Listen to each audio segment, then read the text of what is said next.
Hello students, in this video I am going to describe the remaining portion of the events in sexual reproduction. In last video we have discussed about the different events of the sexual reproduction. The first one was pre-fertilization event, second was the fertilization event and third one was the post-fertilization event. तो last video में pre fertilisation की तो हम लोगों ने बात की थी, जिसमें दो मेन स्टेप्स थे, जो गैमेटोजेनेसिस यानी गैमेट फॉर्मेशन और उसके बाद क्या था, गैमेट ट्रांसफर। जिन लोगों ने वो वीडियो नहीं देखी है तो सबसे पहले वो वीडियो आप देखें, फिर इस वीडियो को देखें तो आपको और अच्छा समझ में आएगा। लास्ट वीडियो की लिंक डिस्क्रिप्शन में मैंने मेंशन की हुई है, तो वहां से आप क्लिक करके उस वीडियो को देख सकते हैं। अब इस वीडियो को शुरू करने से पहले मैं आपको एक गुड न्यूज देना चाहता हूं। एक्चुअली इस चैनल पर मैं एक वीडियो सीरीज चालू कर रहा हूं और जिसका नाम है सुपर 20 एमसीक्यू सीरीज। अब इसका बेनिफिट क्या है? एक्चुअली इसमें मैं सबसे पहले 11th क्लास के उन इंपॉर्टेंट टॉपिक्स को उठाऊंगा जिनकी नीट में बहुत ज्यादा सिग्निफिकेंस है। और अगर इसमें बात करें तो सबसे ज्यादा इंपॉर्टेंट यूनिट जो 11th की है और वो है ह्यूमन फिजियोलॉजी की।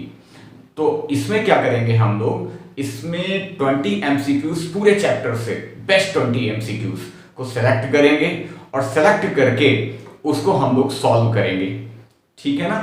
अब इससे क्या होगा, हम लोगों का पूरा चैप्टर रिवाइज हो जाएगा जब हम लोग उन केवल बेस्ट 20 एमसीक्यूज को सॉल्व करेंगे। और वो एमसीक्यूज में से बहुत सारे एमसीक्यूज ऐसे हैं जो लास्ट ईयर्स में नीट में भी आए हुए हैं। तो हम लोग केवल 20 एमसीक्यूज करेंगे और उससे हम लोग का पूरा चैप्टर रिवाइज होगा। तो शुरुआत हम लोग करेंगे ह्यूमन फिजियोलॉजी से। तो नेक्स्ट वीडियो में डाइजेस्टिव सिस्टम पे बेस्ट 20 एमसीक्यूज हम लोग सॉल्व करेंगे और पूरा डाइजेस्टिव सिस्टम एक बार रैपिड रिवाइज करेंगे, ठीक है ना।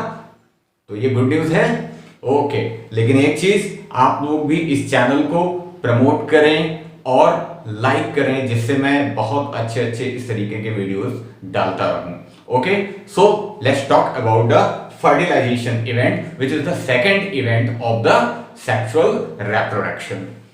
तो फर्टिलाइजेशन इवेंट्स मैंने आपको पहले भी बताया था कि फर्टिलाइजेशन इवेंट में क्या होगा, फ्यूजन ऑफ गैमेट्स। कौन से गैमेट्स? एक मेल गैमेट और फीमेल गैमेट। मेल और फीमेल गैमेट्स का जो फ्यूजन होगा उसी को हम क्या बोलते हैं? It is called fertilisation and it is also called syngamy. इसको क्या बोलेंगे? सिनगैमी बोलेंगे, ठीक है ना। तो फर्टिलाइजेशन इवेंट बहुत ही छोटा लेकिन बहुत ही इंपॉर्टेंट इवेंट है और इसमें मेनली क्या होता है? Fusion of male and female gametes, ठीक है। अब फर्टिलाइजेशन इवेंट टू टाइप्स का होता है। एक आपका मिलेगा एक्सटर्नल फर्टिलाइजेशन और दूसरा आपका होता है इंटरनल फर्टिलाइजेशन।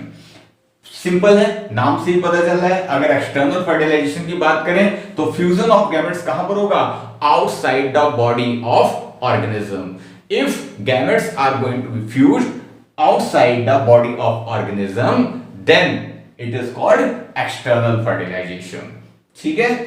इसमें सबसे पहली बात ये, अगर ये एक्सटर्नल फर्टिलाइजेशन हो रहा है तो दोनों ही मेल और फीमेल ऑर्गेनिज्म अपने गैमेट्स को रिलीज करेंगे सराउंडिंग मीडियम में, और वो सराउंडिंग मीडियम मोस्टली क्या होता है? वाटर, ठीक है ना। तो अगर वाटर सराउंडिंग मीडियम है तो अब ये देखने वाली बात ये है कि वो ऑर्गेनिजम्स कैसे होंगे? एक्वेटिक होंगे, जिनमें आपको एक्सटर्नल फर्टिलाइजेशन मिलेगा, ठीक है ना। तो अब मेनली अगर हम प्लांट्स की बात करते हैं तो प्लांट्स में वो ऑर्गेनिज्म कौन होगा जो एक्वेटिक होगा? वो होगा आपका एल्गी, ठीक है ना। इसी के साथ बोनी फिशेस में भी आपको एक्सटर्नल फर्टिलाइजेशन मिलेगा, कार्डिलेज फिशेस में नहीं मिलेगा। केवल और केवल बोनी फिशेस की मैं बात कर रहा हूं। और नेक्स्ट एग्जांपल इसका आ जाएगा आपका एम्फीबियंस, और एम्फीबियंस में क्या होगा? फ्रॉग ले लेते हैं हम लोग, और भी बहुत सारे एम्फीबियंस हैं। तो जितने भी एम्फीबियंस हैं उनमें भी आपको क्या मिलेंगे? उसमें आपको एक्सटर्नल फर्टिलाइजेशन मिलेगा, ठीक है ना। तो ये दो बातें हो गई। वन, यहां पर फ्यूजन ऑफ गैमेट कहां पर होगा? सराउंडिंग मीडियम में, यानी outside the body of organism. और इसके एग्जांपल्स आपको मालूम हो गए, ए बी ए, ए यानी algae, B for bony fishes and A for amphibians, ठीक है ना, तो A B A. Now show great synchrony. अब सिंक्रोनी में क्या होगा, एक्चुअली अगर एक मेल ऑर्गेनिज्म है और एक फीमेल ऑर्गेनिज्म है, ये दोनों ही वाटर में है, मेल गैमेट्स को प्रोड्यूस कर रहा है और फीमेल गैमेट को प्रोड्यूस कर रही है, तो अगर ये एक साथ गैमेट्स को वाटर में रिलीज करेंगे तभी तो फर्टिलाइजेशन होगा। अगर इसने पहले कर दिया या इसने पहले कर दिया, एक साथ नहीं किया, तो फिर क्या होगा, तो फिर फर्टिलाइजेशन नहीं होगा। तो ये जो रिलीज ऑफ गैमेट है by the both type of organism, it should be highly synchronised, ये सिंक्रोनाइज्ड होना चाहिए। तो इसलिए यहां पर जो दोनों ऑर्गेनिज्म हैं वो क्या शो करेंगे, एक ग्रेट सिंक्रोनी शो करेंगे, और इससे क्या होगा, जो चांस ऑफ फर्टिलाइजेशन है आउटसाइड द बॉडी वो इनहैंस हो जाएगा, ठीक है ना। तो इसका मतलब क्या हुआ, the release of gametes by the both sexes in surrounding medium, और वो कैसा होना चाहिए, it should be highly synchronised. Okay, then the third one is offsprings are vulnerable to the predators. अब जाहिर सी बात है, अगर मेल और फीमेल गैमेट्स रिलीज हुए वाटर में रिलीज होने के बाद फिर क्या हुआ, जाइगोट फॉर्म होगा, जाइगोट से एम्ब्रियो फॉर्म होगा, और एम्ब्रियो से क्या होगा, एम्ब्रियो से पूरा का पूरा ऑर्गेनिज्म। अब ये छोटा सा ऑर्गेनिज्म जो है ये कहां पर है, ये तो वाटर में है, ठीक है ना, एनवायरमेंट में, तो एनवायरमेंट में तो प्रेडेटर्स भी होंगे ना, तो ये जितने भी ऑर्गेनिजम्स हैं इनको प्रेडेटर्स क्या करेंगे, खा लेंगे, ठीक है ना। तो that's why we can say in the external fertilisation offsprings are highly vulnerable to predators. लेकिन अगर इंटरनल फर्टिलाइजेशन होगा तो वहां पर डेवलपमेंट कहां होता है, in the body of mother. तो मदर की बॉडी में ये जो ऑर्गेनिजम्स हैं उनका डेवलपमेंट हाईली प्रोटेक्टेड वे में हो रहा है ना, ओपन एनवायरनमेंट में नहीं हो रहा है, तो वहां पर तो प्रेडेटर्स का कोई खतरा ही नहीं है, ठीक है ना। तो ये पॉइंट्स आपको सारे समझ में आ गए होंगे, I hope. Okay, now internal fertilisation की बात करते हैं। Internal fertilisation inside the body क्या होगा, फ्यूजन ऑफ गैमेट्स, ठीक है। इसके बाद अब यहां पर आप देखिए, वहां पर तो मीडियम था वाटर, यहां पर क्या है, कोई भी मीडियम नहीं है, यानी कि यहां एक्वेटिक की जगह जो टेरेस्ट्रियल ऑर्गेनिजम्स होंगे, उन टेरेस्ट्रियल ऑर्गेनिजम्स में क्या होगा, उन टेरेस्ट्रियल ऑर्गेनिजम्स में ही आपको क्या मिलेगा, इंटरनल फर्टिलाइजेशन मिलेगा। याद करने का बहुत अच्छा तरीका है, ठीक है ना भाई। अगर पानी नहीं है तो पानी किसके पास नहीं होगा, टेरेस्ट्रियल के पास नहीं होगा, और टेरेस्ट्रियल के पास अगर पानी नहीं है तो ये अपने गैमेट्स को रिलीज कहां करेंगे, एयर में तो नहीं करेंगे, एयर में तो फ्यूजन नहीं होगा, ठीक है ना। तो इसलिए यहां पर इनसाइड द बॉडी फ्यूजन होता है, तो जो मेल है वो अपने स्पर्म्स को या अपने गैमेट्स को in the body of female release करेगा, और ये जो मेल गैमेट्स हैं ये मोटाइल होंगे, ठीक है ना, और मोटाइल होने के साथ ये मूव करेंगे towards the female gamete and ultimately fuse करेंगे, और फ्यूज करेंगे तो क्या हो जाएगा, इंटरनल फर्टिलाइजेशन होगा, ठीक है ना। तो वही बात है, यहां पर male gametes are motile in nature and release to the body of female and reach to the female gametes, ठीक है ना। इसके साथ अब टेरेस्ट्रियल ऑर्गेनिजम्स की बात करें तो टेरेस्ट्रियल कौन से हो सकते हैं, जितने भी बर्ड्स वगैरह की आप बात करते हैं, एप्स की बात आप ले लीजिए, एप्स के साथ रेप्टाइल्स की बात ले लीजिए, और मैमल्स की बात ले लीजिए, ठीक है ना। तो these are the examples of the organisms in which internal fertilisation takes place, ठीक है। प्लांट्स की बात करें, बहुत अच्छा तरीका है याद करने का। प्लांट्स में देखो, केवल एल्गी को अगर आप देखते हैं तो एल्गी में तो एक्सटर्नल फर्टिलाइजेशन होगा, लेकिन रिमेनिंग प्लांट ग्रुप्स की अगर हम बात करते हैं, ब्रायोफाइट्स, टेरिडोफाइट्स, जिम्नोस्पर्म, एंजियोस्पर्म, इन सब में क्या होगा, इंटरनल फर्टिलाइजेशन होगा, ठीक है ना। Very easy to memorise, I think it's all about the external and internal fertilisation. अब एक बहुत बहुत बहुत इंपॉर्टेंट चीज हम लोग बात कर लेते हैं उसकी, और वो क्या है, पार्थेनोजेनेसिस। पार्थेनोजेनेसिस की भी बात करती है भाई, ये पार्थेनोजेनेसिस क्या है। Actually partheno means false, which is not true. तो होता क्या है, जब आप फर्टिलाइजेशन की बात करते हैं तो मैंने पहले बताया मेल और फीमेल गैमेट से फ्यूज करेंगे, और फ्यूज होने के बाद जो फर्स्ट सेल बनेगी वो जाइगोट बनेगी। अगर मेल गैमेट का फ्यूजन हुए बिना, यहां पे मेल गैमेट का फ्यूजन ना हो और ये जो फीमेल गैमेट है it is going to be converted into the zygote directly and followed by the development of organism is going to be take place, then it is called parthenogenesis. तो parthenogenesis में क्या होगा? Parthenogenesis की अगर हम बात करते हैं तो पार्थेनोजेनेसिस में female gamete is directly converted into the zygote followed by the development of organism without the fusion of gametes. और कौन से गैमेट्स? Male gametes. ठीक है ना? तो without the fusion of male gamete. ठीक है, तो मेल गैमेट के बिना ये फीमेल गैमेट डायरेक्टली कन्वर्ट हो रहा है किसमें? जाइगोट में. ठीक है ना? अभी जाइगोट में कन्वर्ट हुआ और जाइगोट के बाद ऑर्गेनिज्म में कन्वर्ट हुआ, तो इसको हम क्या बोलेंगे? It is called parthenogenesis. कहां पर होगा ये होता है आपके रोडेफर्स में. ठीक है ना? रोडेफर्स के साथ आपको किसमें मिलेगा? रोडेफर्स के साथ आपको मिलेगा हनी बी में. हनी बी के साथ और आपको किसमें मिलेगा? सम लिजर्ड्स.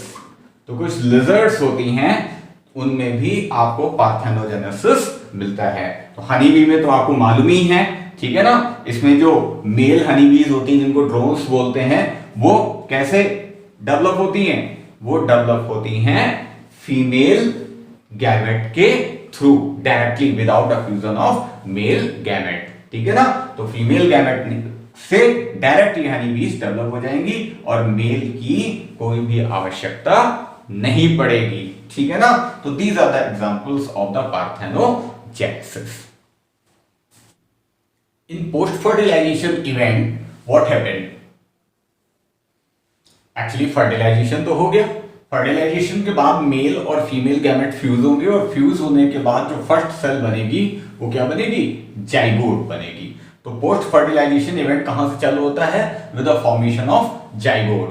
और ये जाइगोट कैसे होंगे? ये जाइगोट हमेशा डिप्लॉयड होगा. और गैमेट्स कैसे होते हैं? हैप्लॉइड. तो जब दो अलग अलग गैमेट्स फ्यूज कर रहे हैं which are haploid in nature, तो वो क्या बनाएंगे? वो एक सेल बनाएंगे जो फर्स्ट सेल होगी और इस फर्स्ट सेल को हम क्या बोलेंगे? This first cell is called zygote. ठीक है. नाउ अब कुछ ऐसे भी आपको ऑर्गेनिजम्स मिलते हैं लाइक एल्गी एंड फंजाई. तो इनमें क्या होता है? अब एल्गी की अगर हम बात करें तो एल्गी कहां मिलती है? वाटर में मिलती है. लेकिन पानी हमेशा तो नहीं रहता है, तालाब हमेशा पानी से भरे नहीं रहते हैं. ठीक है ना? तो उस एडवर्स कंडीशन में क्या होगा? एल्गी सेक्सुअली रिप्रोड्यूस करके जो जाइगोट बनाती है वो जाइगोट कैसे होते हैं? थिक वॉल्ड होते हैं. और अगर उनकी वॉल थिक होगी तो ये एक प्रोटेक्टिव कवरिंग बना देगी ना. और ये जो प्रोटेक्टिव कवरिंग है ये किसको प्रोटेक्ट करेगी? ये प्रोटेक्ट करती है अंदर के न्यूक्लियस को और यहां के साइटोप्लाज्म को. ठीक है ना? किस चीज से? अब भाई अगर तालाब सूख गए हैं तो यहां पे टेम्परेचर बहुत हाई होगा और टेम्परेचर हाई होगा तो ये जो सेल है ये ड्राई हो सकती है ना. ठीक है ना? और ड्राई के साथ साथ ये अंदर का जो कंटेंट है ये रैप्चर हो सकता है, डैमेज हो सकता है. ठीक है ना? और अगर ये डैमेज हो गया तो क्या ये जो जाइगोट है ये फर्दर ऑर्गेनिज्म में कन्वर्ट हो पाएगा? नहीं हो पाएगा.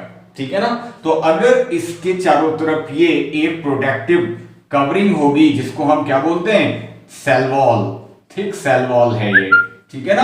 तो अगर ये थिक सेल वॉल होगी तो ये इसको एडवर्स कंडीशन में प्रोटेक्ट करेगी. ठीक है ना? तो ये थिक वॉल है और ये इसको रेसिस्ट करती है फ्रॉम द डेसिकेशन. डेसिकेशन मतलब ड्राइंग, सूख जाने से. ठीक है ना? As well as damage. ठीक है? और ये किस में आपको मिलेगा? ये आपको मिलेगा एल्गी में भी और फंजाई में भी और सेवरल ऑर्गेनिजम्स में भी आपको ये चीज देखने को मिलेगी. नाउ नेक्स्ट, वैसे तो आप जानते हैं कि ये जो ऑर्गेनिज्म है ये कैसा है? अगर डिप्लॉयड है तो जाइगोट भी डिप्लॉयड है और इससे ये ऑर्गेनिज्म बन जाएगा, कोई दिक्कत ही नहीं है. और यहां पर फिर क्या होगा? माइटोसिस हो जाएगा. भाई अगर हम लोग हैं, हम लोग डिप्लॉयड इन नेचर हैं. अब हम लोग फ्यूजन के बाद जाइगोट बना और जाइगोट से फिर एक डिप्लॉयड बॉडी हम लोगों की बन गई, इसमें कोई दिक्कत नहीं है। और यहां पे जो डिवीजन होगा वो क्या कैसा होगा, माइटोटिक डिवीजन होगा। लेकिन अगर कोई ऑर्गेनिज्म हैप्लॉइड है और उसमें सेक्सुअल रिप्रोडक्शन हो रहा है, तो उसमें एक चीज आपको याद करनी है, बहुत इंपॉर्टेंट है और बहुत इजी भी है। आप ये बताओ, हैप्लॉइड है अगर ऑर्गेनिज्म, अब हैप्लॉइड ऑर्गेनिज्म से जो गैमेट्स बनेंगे वो गैमेट्स भी कैसे बन रहे हैं, हैप्लॉइड बन रहे हैं। ये मैंने पहले भी पिछले वीडियो में बताया था आपको। अब यहां पर ये जो हैप्लॉइड से हैप्लॉइड बन रहे हैं ये कैसे बनेंगे, इक्वेशनल डिवीजन के थ्रू बनेंगे, यानी माइटोटिक डिवीजन के थ्रू बनेंगे, ठीक है ना।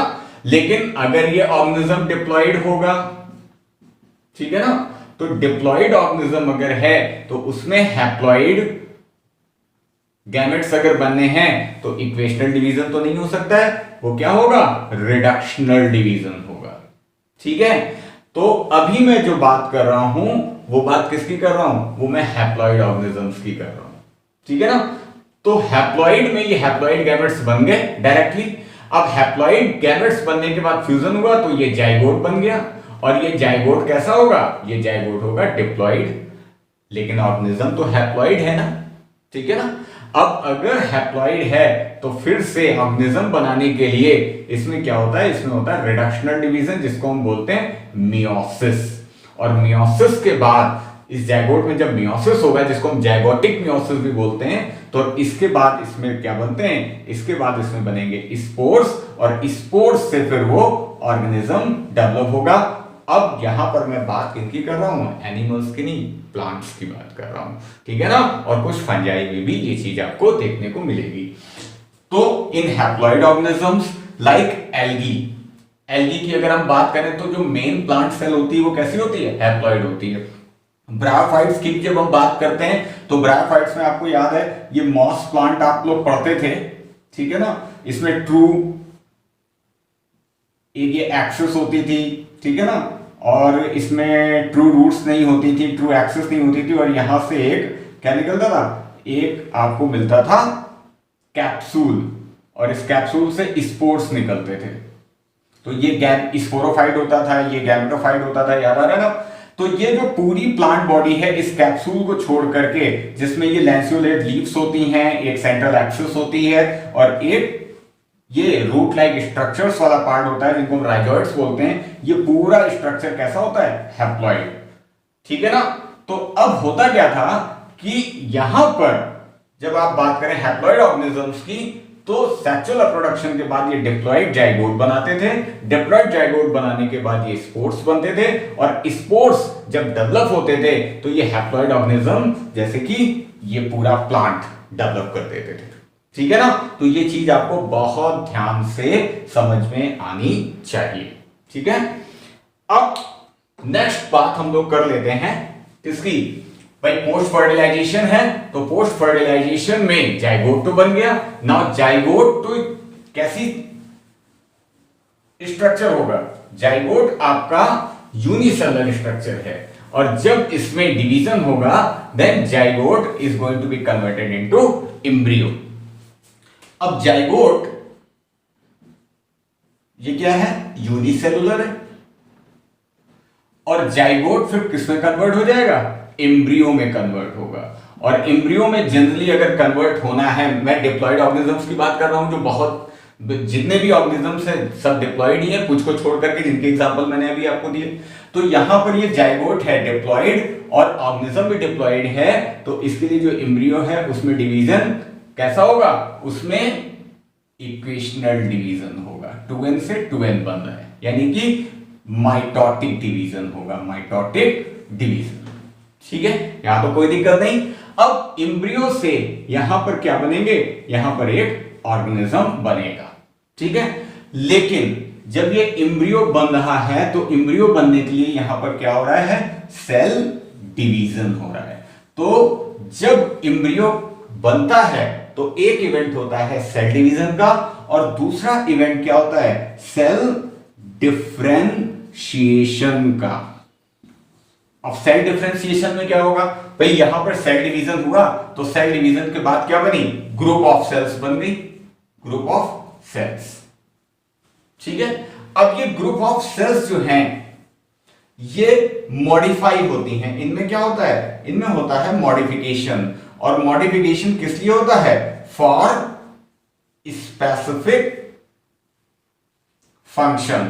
तो किसी स्पेसिफिक फंक्शन के लिए इनमें मॉडिफिकेशन होगा, और जब इनमें मॉडिफिकेशन होगा तो क्या बनेंगे, इनमें बनेंगे स्पेशलाइज्ड टिश्यूज, और ये स्पेशलाइज्ड टिश्यूज क्या बनाएंगे, स्पेशल ऑर्गन्स बनाएंगे, और वो स्पेशल ऑर्गन क्या बनाएगा, क्या करेगा, वो एक स्पेशल फंक्शन को रिप्रेजेंट करेंगे। वो क्या करेंगे, एक वो रिप्रेजेंट करेंगे एक स्पेशल फंक्शन को। ठीक है ना। जैसे कि जब हम लोग अपनी बात करते हैं तो हम लोगों में क्या है, सबसे पहले जाइगोट बनता है, जाइगोट के बाद एम्ब्रियो बनता है। अब जब पूरा हमारा ह्यूमन बॉडी बननी है तो उसमें हार्ट भी बनना है, उसमें मसल्स भी बननी है। तो ये सब पहले तो जनरल सेल डिवीजन होगा, और सेल डिवीजन के बाद फिर वो सेल्स डिफरेंशिएट होंगी, वो मॉडिफाई होंगी, हार्ट मसल्स में, वो ब्लड सेल्स में मॉडिफाई होंगी, कुछ होंगी जो स्किन की सेल्स बनाएंगी। ऐसे डिफरेंट पार्ट्स जो है बनते चले जाते हैं। तो यहां पे पहला फंक्शन क्या होता है, पहला होता है सेल डिवीजन होना, और दूसरा क्या होगा, दूसरा होगा सेल डिफरेंशिएशन। ठीक है ना। और इस पूरे इवेंट को हम क्या बोलते हैं, इस पूरे इवेंट को बोलते हैं डेवलपमेंट, एम्ब्रियोनिक डेवलपमेंट। क्या होगा ये, एम्ब्रियोनिक डेवलपमेंट। लेकिन जो एम्ब्रियो का फॉर्मेशन हो रहा है इसको हम क्या बोलेंगे, एम्ब्रियोजेनेसिस। क्या बोलेंगे, एम्ब्रियोजेनेसिस। तो जहां जाइगोट से एम्ब्रियो बन रहा है तो इसको हम क्या बोलते हैं, एम्ब्रियोजेनेसिस बोलते हैं। ठीक है। Now let's talk about the oviparous and viviparous animals. Oviparous की अगर हम बात करते हैं तो दे ले एग्स, और एग्स भी कैसे, अदर फर्टिलाइज और अनफर्टिलाइज एग्स। यानी ये अंडे तो देंगे लेकिन अंडे वो फर्टिलाइज भी हो सकते हैं और अनफर्टिलाइज भी हो सकते हैं। अब इसकी बात करें कि कब वो फर्टिलाइज एग्स देते हैं, कब अनफर्टिलाइज, तो इसमें आप कैटेगराइज कर सकते हैं एनिमल्स को दो ग्रुप्स में। अगर एग्स जो लेइंग हो रही है एग्स की वो अनफर्टिलाइज है, इसका मतलब उनमें जो फर्टिलाइजेशन होगा वो कहां होगा, आउटसाइड द बॉडी होगा। ठीक है ना। यानी कि अनफर्टिलाइज एग्स कौन से एनिमल्स देते हैं, जिनमें क्या होता है, एक्सटर्नल फर्टिलाइजेशन होता है। तो अगर एनिमल्स में, उन एनिमल्स में एक्सटर्नल फर्टिलाइजेशन हो रहा है तो क्या होगा, तो इनमें अनफर्टिलाइज्ड एग बॉडी से बाहर आएंगे, और इसका एग्जांपल क्या होगा, एम्फीबियंस। ठीक है। नाउ अगर हम फर्टिलाइज एग की बात करें तो फर्टिलाइज एग अगर बॉडी से बाहर आ रहे हैं यानी कि फर्टिलाइजेशन अंदर हो चुका है, यानी कि ये किन में होगा, जिनमें इंटरनल फर्टिलाइजेशन होता है। अब इंटरनल फर्टिलाइजेशन हो रहा है और ये एग लेइंग एनिमल्स हैं, यानी कि इनमें कौन आएगा, एप्स आ जाएंगे और रेप्टाइल्स आ जाएंगे। अब क्या मैमल्स इनमें आएंगे, नो, क्योंकि मैमल्स क्या करते हैं, वो यंग वंस को शरीर से बाहर निकालते हैं, यानी कि जो फुल्ली डेवलप्ड ऑर्गेनिज्म है उसका बर्थ होता है यहां से। तो यहां पर अगर हम बात करें तो केवल एप्स और रेप्टाइल्स हैं जिनमें एग लेइंग होगी, और वो एग कैसा होगा, फर्टिलाइज होगा। तो बहुत ही सरल है, बहुत ही इजी है इनको मेमोराइज करना। अब अगर एप्स और रेप्टाइल्स की हम लोग बात करते हैं तो इनमें जो एग होते हैं वो कैसे होते हैं, वो एग होते हैं कवर्ड विद द और protected with the calcareous shell. आपने देखा होगा जैसे मुर्गी के अंडे की आप बात करें उसमें चारों तरफ क्या होता है, एक बहुत हार्ड शेल होता है जो किसका बना होता है, कैल्शियम कार्बोनेट का। That's why it is called calcareous shell. और ये क्या करता है, ये एक प्रोटेक्शन प्रोवाइड करता है, एक सेफ एनवायरनमेंट प्रोवाइड करता है, किसको, एम्ब्रियो को। किस चीज के लिए, फॉर द डेवलपमेंट। तो this calcareous cell is going to provide a very protective and safe environment for the embryonic development. Now amphibians की अगर हम लोग बात करते हैं तो amphibians में क्या होता है, ये अब अगर एक्सटर्नल फर्टिलाइजेशन हो रहा है तो इनके अनफर्टिलाइज्ड एग्स जो होंगे वो कहां रिलीज हो जाएंगे, वाटर में।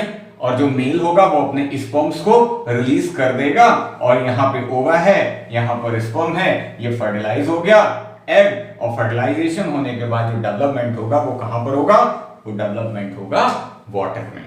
विविपेरस की अगर हम बात करते हैं तो generally these animals give rise to young ones, और यहां पर एग की कोई भी बात हम लोग नहीं करेंगे क्योंकि यहां पे जो एग है वो फर्टिलाइज होता है इनसाइड द बॉडी, और उसका जो डेवलपमेंट हो रहा है एम्ब्रियोनिक डेवलपमेंट वो भी कहां होगा, इनसाइड द बॉडी होगा, और फुल्ली डेवलप्ड जो फीटस होगा it tend to come out after the completion of the gestation period. ठीक है ना? ओके, नाउ अब हम लोग बात करते हैं प्लांट्स की कि प्लांट्स में फर्टिलाइजेशन के बाद क्या होता है। देखिए, अगर हम प्लांट्स की बात कर रहे हैं तो सबसे पहले हम लोग अपना डिस्कशन स्टार्ट करते हैं पिस्टल से। तो आपको मालूम है अगर ये पिस्टल की बात करते हैं तो यहां पर क्या होता है, ये स्टाइल हो गई, ये स्टिग्मा हो गया, ये ओवरी हो गई, ठीक है ना, ये थैलेमस हो गया ना। और यहां पर आप अगर देखें तो इस जगह पर क्या होता है, ये होता है ओव्यूल। ठीक है ना? तो नाउ अब होगा क्या, यहाँ पे पॉलन ग्रेन्स आएंगे, पॉलन ग्रेन्स का जर्मिनेशन होगा, जर्मिनेशन होने के बाद ये पॉलन ट्यूब आ करके और किसके पास आती है, ओव्यूल के। अब ओव्यूल के पास आती है तो ये कैरी क्या कर रही है, मेल गैमेट्स को, और यहां पर एक्सेल होगी, एक्सेल मेल गैमेट्स फ्यूज कर जाएंगे। फ्यूज होने के बाद अब जैसे फ्यूजन हो गया, this event is called fertilisation, this is also called syngamy, this is also called amphimixis. ठीक है ना? फर्टिलाइजेशन हो रहा है यानी fusion of gametes, it is also called syngamy, it is also called amphimixis. And अब पोस्ट फर्टिलाइजेशन क्या क्या चेंजेस होंगे इसमें, फर्टिलाइजेशन के बाद क्या होगा, तो ये जो ओव्यूल है, ये जो ओव्यूल था ये कन्वर्ट किसमें हो जाएगा, सीड में। ठीक है ना? और ये क्या थी, ये ओवरी थी, और ये ओवरी किसमें कन्वर्ट हो जाएगी, ये ओवरी कन्वर्ट हो जाती है फ्रूट में। बहुत इंपॉर्टेंट है, नीट में भी आ चुका है। नाउ दिस ओवरी वॉल, ये जो ओवरी वॉल है, ये ओवरी वॉल कन्वर्ट किसमें हो जाएगी, ये अब जब ओवरी फ्रूट बन गई तो ओवरी वॉल किसमें कन्वर्ट हो जाएगी, फ्रूट वॉल में कन्वर्ट हो जाएगी। और इसी फ्रूट वॉल को क्या बोलेंगे बेटा, इसको बोलेंगे पेरिकार्प। ठीक है ना? और ये पेरिकार्प 3 लेयर्स में डिवाइड होती है। सबसे ऊपर वाली एपिकार्प, ठीक है ना, फिर मीजोकार्प, और इसके बाद क्या होती है, एंडोकार्प। ठीक है? तो it's all about the events of sexual reproduction. और इस वीडियो के साथ ही हम लोगों का फर्स्ट चैप्टर अब खत्म हो चुका है। अब हम लोग सेकंड चैप्टर पढ़ेंगे। ठीक है ना? ये जितने भी 6 वीडियोस हैं ये आप पढ़ लीजिए, और उसके बाद जब आप एनसीईआरटी पढ़ेंगे तब आपको कोई भी कंफ्यूजन नहीं होगा, सारी चीजें कंप्लीट हो चुकी हैं। ओके?